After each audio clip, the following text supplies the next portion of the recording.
একটা ছেলে হয়ে জন্মানো মানে সম্পূর্ণ সংসারের দায়িত্ব নেওয়া। ছোটবেলা থেকে একটা ছেলেকে বোঝানো হয় তাকে সমাজে প্রতিষ্ঠিত হতে হবে। একটা ছেলে তার জীবনে কি হতে চায় তার কোনো মূল্য নেই।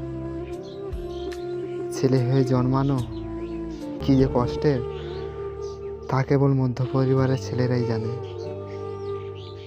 একটা ছেলে ভালোবাসার কাছে কখনোই হারে না, হেরে যায় টাকার কাছে।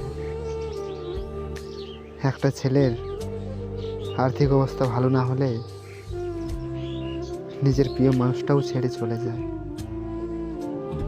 ছেলেদের জীবনটা খুব অদ্ভুত।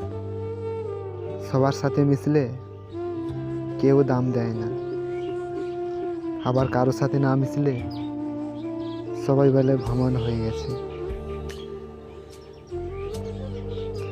একটা ছেলে তার জীবনে নিজের থেকেও তার পরিবারের কথা বেশি ভাবে।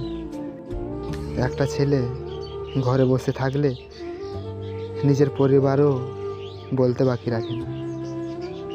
পাড়া প্রতিবেশীরা তো আছেই।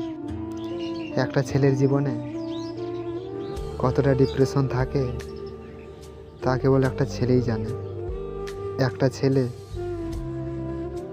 তার প্রিয় মানুষের জন্য, তার পরিবারের জন্য কি না করে। তাও দিন শেষে ছেলেরা নাকি তার পরিবারকে ভালোবাসে না।